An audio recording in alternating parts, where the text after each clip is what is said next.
Hello दोस्तों, कैसे हो आप सभी। स्वागत है आपका आपके अपने YouTube channel Pawan Singh lectures में। और इस वीडियो में आज का हमारा टॉपिक है लास्ट 10 ईयर पीवाईक्यू पर आधारित टॉप मोस्ट 100 क्वेश्चन। इस सेट से संबंधित 50 क्वेश्चनों का वीडियो हमने पहले अपलोड किया है। यदि आपने वह अभी तक नहीं देखा है तो उसका लिंक आपको डिस्क्रिप्शन में मिल जाएगा। तो आइए शुरू करते हैं। क्वेश्चन है, भारतीय संघात्मक व्यवस्था के संदर्भ में निम्न में से कौन सा कथन सही है। पहला कथन जो बना आपको, भारतीय संविधान के अंतर्गत राज्यों को संघ से अलग होने का अधिकार नहीं है। बिल्कुल राइट बात है। जो संघ है ना, संघ से राज्य अलग नहीं हो सकते, क्योंकि जो भारत है वो राज्यों का एक क्या है, संघ। भारत का जो पहला ही आर्टिकल है, अनुच्छेद है, वो यही कहता है कि भारत राज्यों का क्या है, एक संघ। तो राज्यों की मिलाकर ही संघ का निर्माण है, तो संघ से अलग नहीं हो सकते। ये कथन पूर्ण रूप से सही है। दूसरा कथन है, अलग होने की मात्र वकालत करने पर अभिव्यक्ति की स्वतंत्रता की सुरक्षा मिलेगी। ये बात गलत है, क्योंकि यदि आप अलग होने की बात कर रहे हैं, आपको व्यक्तिगत स्वतंत्रता की सुरक्षा मिलेगी, तो क्या होगी, गलत हो जाएगी। क्योंकि जो आर्टिकल हमारा 19 है, जिसमें हम ये कहेगा फ्रीडम ऑफ स्पीच, बोलने की स्वतंत्रता, हम बोल तो सकते हैं, लेकिन राष्ट्रहित में ऐसे शब्दों को, ऐसी बातों को बोलना जो राष्ट्रहित में होगी। और यहाँ पे यदि हम कह रहे हैं कि संघ स्वराज्य अलग होंगे, तो राष्ट्रहित में बात नहीं है। यदि हम ऐसी बात करते हैं तो ये अपराध होगा। क्या होगा? अपराध होगा। तो इसलिए पहला ही कथन सही है और दूसरा कथन गलत होगा। तो आप लोगों का आंसर हो जाएगा केवल एक ही कथन सही है। A is the right answer. Next question है, निम्नलिखित कथनों पर विचार करें और नीचे दिए गए कोटों में से सही उत्तर का चयन कीजिए। पहला क्वेश्चन है, वर्ध हिमालय 4500 मीटर से 7817 मीटर तक ऊंचा है। ये बात बिल्कुल सही है। जो वर्ध हिमालय की सबसे ऊंची चोटी उत्तराखंड की नंदा देवी, उसकी ऊंचाई कितनी है? 7817 मीटर। ये बिल्कुल सही है। नेक्स्ट है, इसकी चट्टानें लगभग 150 करोड़ वर्ष पुरानी है। ये कथन भी सही है। और इसलिए यहाँ पर जीवाश्म नहीं पाया जाता। आपको बोला है जीवाश्म नहीं पाया जाता, तो ये भी कथन यहाँ तक सही है। जो इसकी चट्टानें हैं 150 करोड़ वर्ष पुरानी भी है, और जब इतनी पुरानी हो चुकी है, इसलिए वहां पर जीवाश्म देखने को नहीं मिलता। तो ये कथन बिल्कुल सही हो जाएगा आप लोग के। ये हो जाएगा आप लोग का, दोनों कथन सही है। तो C is the right answer. दोनों कथन सही है। नेक्स्ट क्वेश्चन है, कालिदास की किस रचना में हिमालय को औषधि परत से उल्लेखित किया गया है? तो ये किया गया है कुमार संभव में। तो C is the right answer. Next question है, भारत का वह राज्य जिसमें गोरान घाट दर्रा स्थित है। तो ये दर्रा पड़ता है राजस्थान में। कहाँ पड़ता है? राजस्थान में। तो C is the right answer. Next question है, निम्नलिखित कथनों पर विचार कीजिए और नीचे दिए गए कोटों में से सही उत्तर का चयन कीजिए। कथन है, शिवालिक जो क्षेत्र वह हिमालय का दक्षिणी भाग है। कौन सा भाग? दक्षिणी भाग है। और इसे हिमालय का नवीन भाग भी कहा जाता है। यानी कि जो दक्षिणी शिवालिक क्षेत्र है, इसे हिमालय का नवीन भाग भी कहा जाता है, और इसे हिमालय का पाद बिंदु भी कहा जाता है। तो ये बिल्कुल कथन सही है यहाँ पे। नेक्स्ट कथन, आर्थिक दृष्टि से इसे उत्तराखंड का हृदय स्थल भी कहा जाता है। ये बात पूर्ण रूप से सही है, क्योंकि यदि बात करते तो इसी में गेहूं, धान, आपकी जो फसलें हैं, गन्ना, सब उत्पन्न होती है। इसीलिए आर्थिक दृष्टि से इसे उत्तराखंड का हृदय स्थल भी कहा जाता है। तो ये भी कथन सही हो जाएगा आप लोगों का। तो आपका आंसर हो जाएगा, दोनों ही कथन सही है। दोनों ही कथन सही है। तो C is the right answer. Next question है, उत्तराखंड उच्च न्यायालय नैनीताल भवन का निर्माण करवाया गया था। तो किया गया था स्टोनी मैकडोनाल्ड द्वारा। तो is the right answer. Next question है, भारतीय भाषाओं का केंद्रीय संस्थान निम्नलिखित में से किस स्थान पर है? तो भाषाओं का केंद्रीय संस्थान है मैसूर में। तो D is the right answer. Next है, भारत के सबसे बड़े चरखे के संदर्भ में निम्नलिखित में से कौन सा कथन सही है? इसका उद्घाटन नोएडा में हुआ है, तो ये कथन बिल्कुल सही है, इज द राइट आंसर। यह उपयोगी किए हुए प्लास्टिक कचरे से बना है, ये भी सही है, तो दोनों ही कथन सही है आप लोगों के, तो ये हो जाएगा 1 और 2, दोनों ही सही है, तो C is the right answer. Next, भारतीय प्रतिभूति विनिमय बोर्ड की स्थापना कब की गई? इसे बोलते हैं सेबी यानी कि stock exchange board of India. इसकी स्थापना की जाती है 1988 में, और जिसका मुख्यालय हेडक्वार्टर वो मुंबई महाराष्ट्र में। नेक्स्ट क्वेश्चन है 1815 में संगोली की संधि, जो संगोली की संधि होती है ये गोरखाओं और ब्रिटिशों के मध्य होती है, अंग्रेजों के मध्य होती है 1816 में। कब होती है? 1816 में होती है, और अंग्रेजी शासन के अंतर्गत आया। वर्तमान में जो संगोली है ये कहाँ पर अवस्थित है? तो यह वर्तमान बिहार में, ये वर्तमान बिहार राज्य में स्थित है, तो C is the right answer. Next है निम्नलिखित मंदिरों का कालक्रम अनुसार व्यवस्थित कीजिए और नीचे दिए गए फुटों से सही उत्तर का चयन कीजिए। तो सबसे पहला दे रखा आप लोगों का बृहदेश्वर मंदिर, गेंगकोंडा, चालुपुरम मंदिर, महाबलीपुरम तटीय मंदिर और सप्त पेगोडा। तो ये हो जाएगा पहले नंबर पर आ जाएगा 4, इसका निर्माण पहले हुआ है। फिर महाबलीपुरम ये हो जाएगा 3 नंबर पर, फिर हुआ है इसका, और फिर आ जाएगा लास्ट में 2। तो आपकी सीरीज हो जाएगी, ये देखते हैं। तो हो जाएगा D is the right answer, D is the right answer. Next है अंतर्राष्ट्रीय न्यायालय के न्यायाधीशों का कार्यकाल कितना होता है? तो जो अंतर्राष्ट्रीय न्यायालय है उसके न्यायाधीश का कार्यकाल होता है 9 वर्ष, तो D is the right answer. Next question, Himalaya पर्वत श्रृंखला की उत्पत्ति भारतीय भूखंड के किसके साथ टकराने के परिणाम के स्वरूप हुई है? तो ये हुई है, तो ये हो जाएगा यूरेशिया भूखंड के टकराने से, तो A is the right answer. Next है नीचे 2 कथन दिए गए हैं, जिनमें से एक को कथन ए तथा दूसरे को कारण आर कहा गया है। तो यहाँ पे आपको बोलेगा कथन ए है कि भारत पर तुर्की आक्रमण सफल हुए हैं। तो जो तुर्की आक्रमण है सबसे पहले कौन करता है? मोहम्मद गजनवी, ये करते हैं भारत पर आक्रमण। कब करते हैं? 1000 ईसी से लेकर 1027 ईस्वी तक, लगभग ये 17 बार आक्रमण करते हैं। और इसमें ये करते हैं 1025 में सोमनाथ मंदिर पर आक्रमण किया जाता है। गुजरात के सोमनाथ मंदिर पे क्या करते हैं? आक्रमण करते हैं, लूटपाट करके भाग जाते हैं, ठीक है। और ये आक्रमण 17 बार आक्रमण करते हैं, तो यानी कि कथन सही हो जाएगा। नेक्स्ट है कारणार्थ, उत्तर भारत में राजनीतिक एकता की कमी थी, बिल्कुल ये बात भी सही है। उस समय क्या था, भारत के जो शासक थे वे बिखरे पड़े थे और उनके अंदर एकता की बहुत ज्यादा कमी थी, इसलिए कोई भी आता भारत पर आक्रमण करता और राज कर लेता, तो ये भी सही है। तो हो जाएगा कि दोनों ही कथन सही है, कथन ए तथा कारण आर दोनों ही सही है, तथा कारण आर कथन ए की सही व्याख्या भी करता है, तो ये बिल्कुल सही हो जाएगा, व्याख्या भी करना है, तो A is the right answer. Next है रोसी स्टेडियम कहाँ पर स्थित है? तो ये उत्तराखंड के पौड़ी गढ़वाल जिले में स्थित है, B is the right answer. Next question है अल्मोड़ा जनपद के चौनौदा में गांधी आश्रम की स्थापना किसने की थी? तो ये की थी शांतिलाल त्रिवेदी ने। किसने की थी? शांतिलाल त्रिवेदी ने, D is the right answer.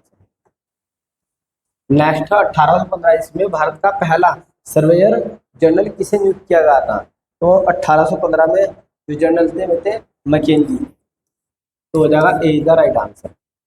Next अलविदा कुमाऊं, कुमाऊं से गोरखों की वापसी जो पुस्तक है ये लिखी है, ये पूछा जा रहा है किसने लिखी है? तो लिखी है प्रोफेसर एल वर्मा द्वारा, तो D is the right answer. Next question है निम्नलिखित में से द पॉपुलेशन बम यानी कि जो बढ़ती हुई जनसंख्या या एक बम की तरह, इसके लेखक कौन है? तो ये लिखी है पॉल आर एहरलिचना, 1968 में लिखी है। कब लिखी है? 1968 में इन्होंने इसकी रचना की, और इसमें बताया गया कि जो जनसंख्या बढ़ रही है, जनसंख्या बढ़ती जनसंख्या के नकारात्मक प्रभाव आने वाले समय में क्या क्या हो, इसमें ये दर्शाया गया। नेक्स्ट क्वेश्चन है झुमाडा क्या है? युवाग्रह है, थारू का नृत्य गीत है, या सामाजिक प्रथा या आभूषण। तो ये थारू जनजाति द्वारा किया गया है नृत्य गीत है, तो ये हो जाएगा 20 द राइट आंसर। नेक्स्ट है, फसलों के न्यूनतम समर्थन मूल्य की अनुशंसा कौन करता है? यानी कि जो एमएसपी होती है, एमएसपी, इसकी गारंटी कौन देता है? ये देता है सीएसीपी, कृषि लागत तथा मूल्य आयोग। यह कृषि लागत तथा मूल्य आयोग ये एक सरकारी संस्था है जो किसानों को एमएसपी की क्या देती है? गारंटी देती है, एमएसपी की अनुशंसा करती है। तो ये हो जाएगा आप लोगों का C is the right answer. Next है, टिहरी रियासत में पौनी टूटी किस प्रकार का कर था? भूमि कर था, मनोरंजन कर था, आय कर था, या इनमें से कोई नहीं। तो ये था आयात और निर्यात कर, आयात और निर्यात कर, तो C is the right answer. Next, Bharat में एमआरटीपी कानून को निरस्त करने का सुझाव किसने दिया? तो ये होता है एमआरटीपी से बोलते एकाधिकार तथा प्रतिबंधात्मक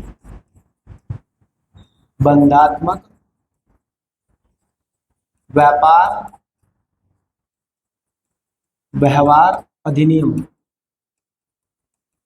यह था 1969 में आता।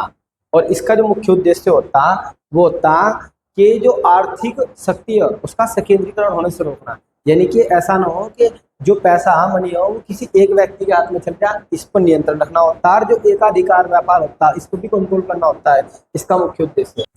और इसे निरस्त करती है राघवन समिति, तो A is the right answer.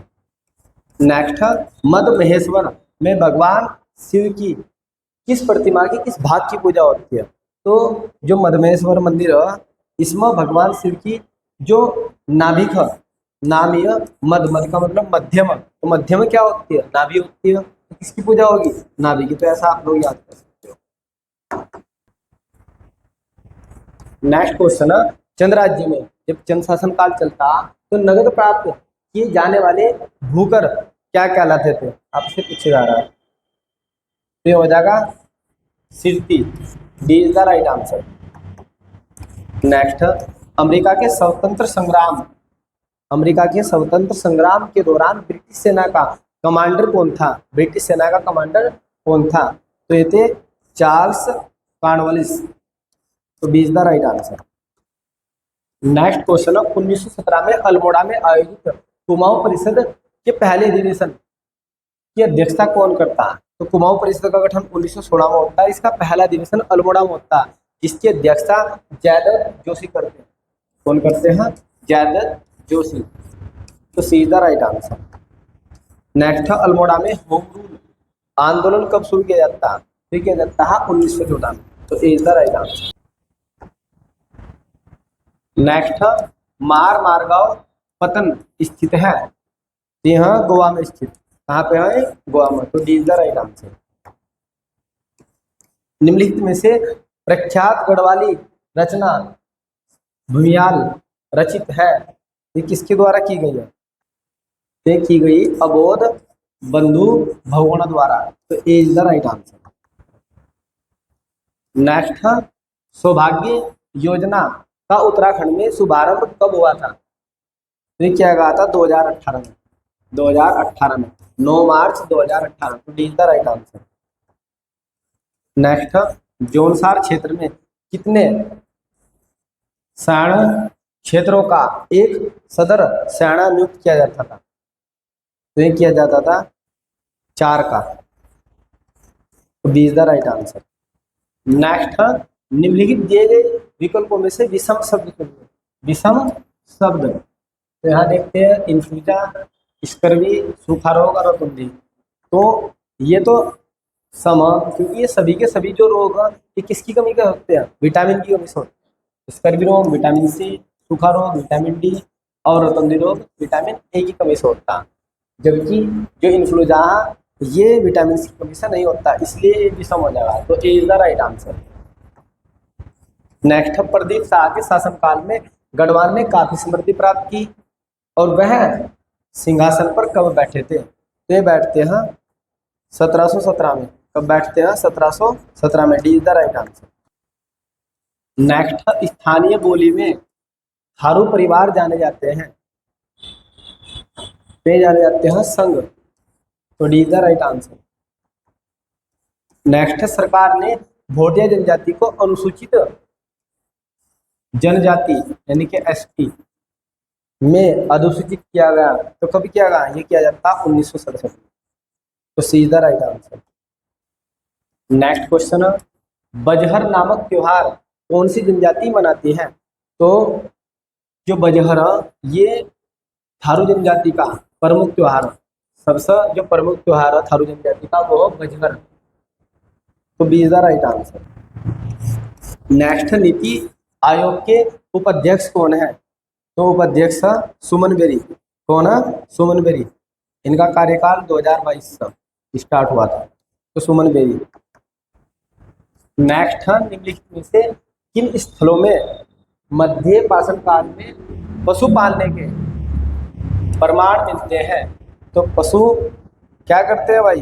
गोबर। तो ये हो जाएगा बागोर। तो याद कर लियो, गोबर से बागोर पशु पालने के साक्ष्य मिलते हैं। तो सीधा राइट आंसर। नेक्स्ट, हाथी गुफा अभिलेख किस शासन के विषय में जानकारी देते हैं? तो किसके शासनकाल के बारे में देते हैं? हाथी गुफा अभिलेख। तो ये देते हैं खारवेल। तो is the right answer. Next है, गंगोत्री नेशनल पार्क उत्तराखंड के किस जिले में स्थित है? तो गंगोत्री नेशनल पार्क हो जाएगा उत्तरकाशी में। कहाँ हो जाएगा? उत्तरकाशी में। और यह उत्तराखंड का सबसे बड़ा नेशनल पार्क भी है।